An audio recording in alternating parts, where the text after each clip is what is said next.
ৰাইজক দিয়া প্ৰতিশ্ৰুতিখিনি আমি আখৰে আখৰে পালন কৰিম। 2 লাখ চৰকাৰী চাকৰি UCC আমি অলৰেডি কাম আৰম্ভ কৰিলোঁ। গতিকে 2 লাখ চৰকাৰী চাকৰি আমি কি ধৰণে কেনেকৈ দিব পাৰিম এই বিষয়ে সিদ্ধান্ত ল'বৰ কাৰণে মুখ্য সচিবৰ অধীনত এটা টাস্ক ফ'ৰ্চ গঠন কৰি দিছে আৰু 3 মাহৰ ভিতৰত এই টাস্ক ফ'ৰ্চে ৰিপৰ্ট দিব যে কেনেকৈ অহা 5 বছৰত আমি 2 লাখ চৰকাৰী চাকৰি দিব পাৰোঁ।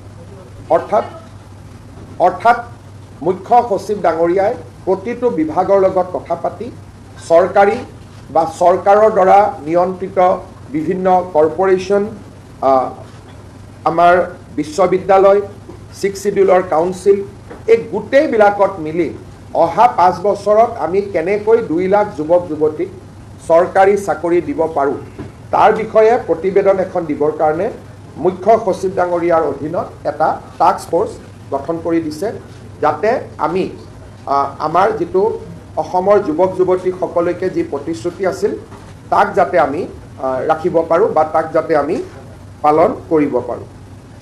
আজি আমাৰ কেবিনেটে ধৰ্মীয় পৰম্পৰাক কোনো ধৰণে হস্তক্ষেপ নকৰাকৈ আন বিষয়সমূহতে UCC আহিব, যেনেকৈ এটাতকৈ অধিক বিয়া নকৰোৱা, সম্পত্তিৰ অধিকাৰ ছোৱালীলৈকে আগবঢ়োৱা, আমাৰ মেৰেজত কম্পালচৰি ৰেজিষ্ট্ৰেশ্যন প্ৰয়োজন বা বিবাহ বিচ্ছেদৰ নিয়ম কেনেকুৱা হ'ব। গতিকে UCCত এটা স্পষ্টীকৰণ হিচাপে মই আগবঢ়াইছোঁ যে জনজাতীয় লোকসকলক এই UCCৰ আওতাৰ সম্পূৰ্ণ বাহিৰত ৰখা হ'ব আৰু ধৰ্মীয় ৰীতি নীতি পৰম্পৰা সি হিন্দুৰে হওক, ইছলামৰে হওক, খ্ৰীষ্টিয়ানৰে হওক বা কাষ্টমাৰী নীতিয়ে হওক, এইবিলাক UCCৰ ভিতৰত নাহে। অৰ্থাৎ আগতে যেনেকৈ চলি আছিল সেইবিলাক তেনেকৈ চলি থাকিব। ই UCCৰ ছাবজেক্ট মেটাৰ নহয়। ৰিচুৱেলছ, কাষ্টম, ধৰ্মীয় ৰীতি নীতি UCCৰ ভিতৰত নপৰে। তৃতীয়তে, আজি আমাৰ কেবিনেটে 2 লাখ চৰকাৰী চাকৰি আমি কি ধৰণে কেনেকৈ দিব পাৰিম এই বিষয়ে সিদ্ধান্ত ল'বৰ কাৰণে মুখ্য সচিবৰ অধীনত এটা টাস্ক ফ'ৰ্চ গঠন কৰি দিছে আৰু 3 মাহৰ ভিতৰত এই টাস্ক ফ'ৰ্চে ৰিপৰ্ট দিব যে কেনেকৈ অহা 5 বছৰত আমি 2 লাখ চৰকাৰী চাকৰি দিব পাৰোঁ। অৰ্থাৎ মুখ্য সচিব ডাঙৰীয়াই প্ৰতিটো বিভাগৰ লগত কথা পাতি চৰকাৰী বা চৰকাৰৰ দ্বাৰা নিয়ন্ত্ৰিত বিভিন্ন কৰ্পৰেশ্যন, আমাৰ বিশ্ববিদ্যালয়, 6 শিডিউলৰ কাউন্সিল, এই গোটেইবিলাকত মিলি অহা 5 বছৰত আমি কেনেকৈ 2 লাখ যুৱক যুৱতীক চৰকাৰী চাকৰি দিব পাৰোঁ তাৰ বিষয়ে প্ৰতিবেদন এখন দিবৰ কাৰণে মুখ্য সচিব ডাঙৰীয়াৰ অধীনত এটা টাস্ক ফ'ৰ্চ গঠন কৰি দিছে, যাতে আমি আমাৰ যিটো অসমৰ যুৱক যুৱতীসকলকে যি প্ৰতিশ্ৰুতি আছিল তাক যাতে আমি ৰাখিব পাৰোঁ বা তাক যাতে আমি পালন কৰিব পাৰোঁ। আজি আমাৰ কেবিনেটে ডক্টৰ ভূপেন হাজৰিকাৰ জন্ম জয়ন্তী সমাৰোহৰ সামৰণি অনুষ্ঠান অহা 8 ছেপ্টেম্বৰ তাৰিখে নতুন দিল্লীৰ ভাৰত মণ্ডপমত অনুষ্ঠিত কৰিবলৈ সিদ্ধান্ত গ্ৰহণ কৰিছে। অৰ্থাৎ আমাৰ যি বৰ্ষজোৰা ভূপেন হাজৰিকাৰ জন্ম জয়ন্তী আমি উদযাপন কৰি আছোঁ তাৰ সামৰণি অনুষ্ঠান 8 ছেপ্টেম্বৰ তাৰিখে নতুন দিল্লীৰ ভাৰত মণ্ডপমত অনুষ্ঠিত কৰিবৰ বাবে সিদ্ধান্ত গ্ৰহণ কৰিছে।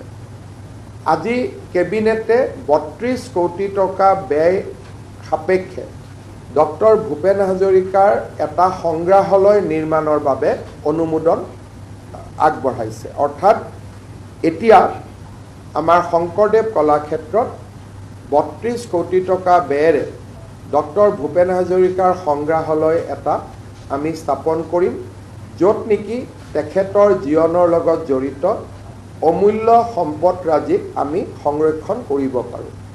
ইয়াৰে 13 কোটি টকা নৰ্থ ইষ্ট কাউন্সিলে দিব।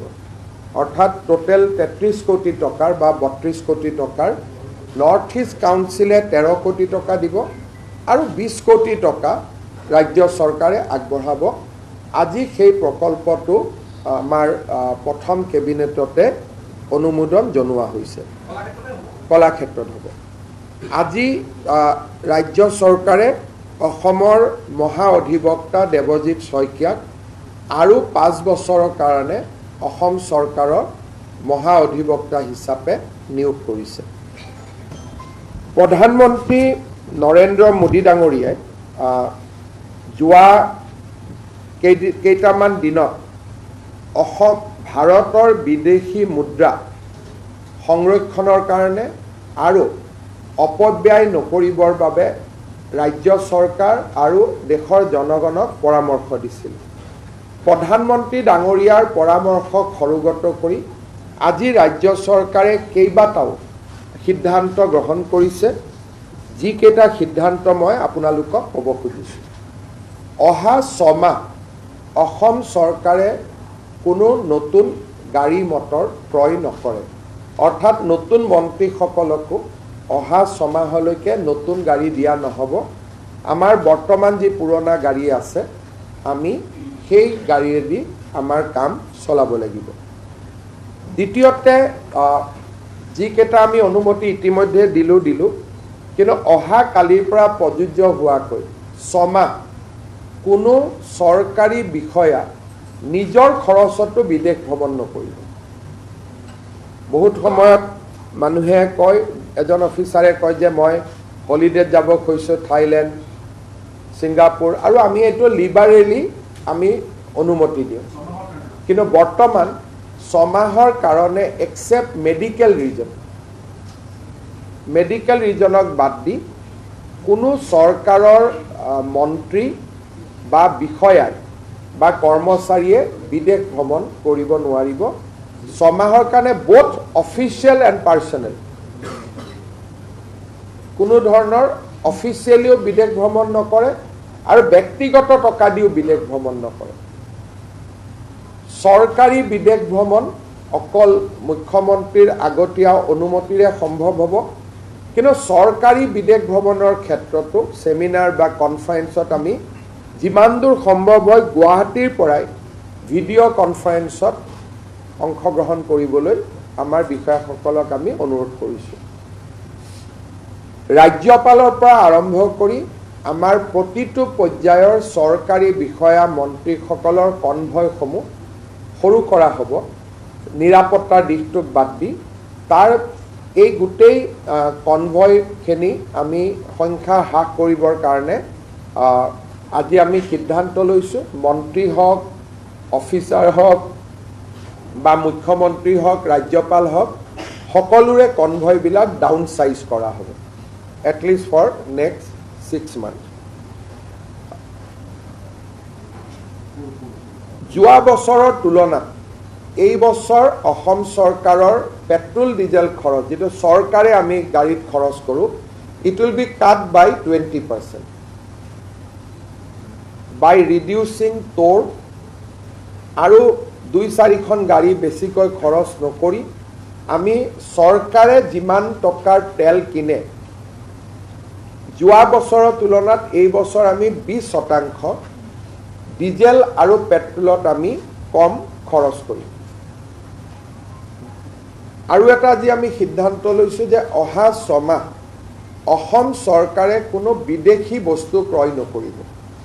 মোবাইলে হওক, কিবা আন যিকোনো আমাৰ বিভিন্ন সময়ত বিভিন্ন বস্তু আমি কিনি থাকোঁ, অহা 6 মাহ আমি কোনো ধৰণৰ বিদেশী বস্তু ক্ৰয় নকৰোঁ। চৰকাৰে, পাব্লিকে কৰিব পাৰে, চৰকাৰে আমি ক্ৰয় নকৰোঁ যাতে আমি বিদেশী মুদ্ৰা সঞ্চয় কৰিব পাৰোঁ।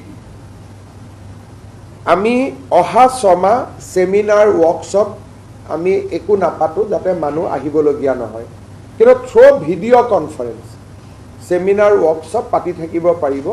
Physical seminar and workshop will not be held for next 6 month. চৰকাৰে যদি গাড়ী ভাড়া লয় আমি EV ভেহিকলহে হায়াৰ কৰিবৰ বাবে সিদ্ধান্ত লৈছোঁ।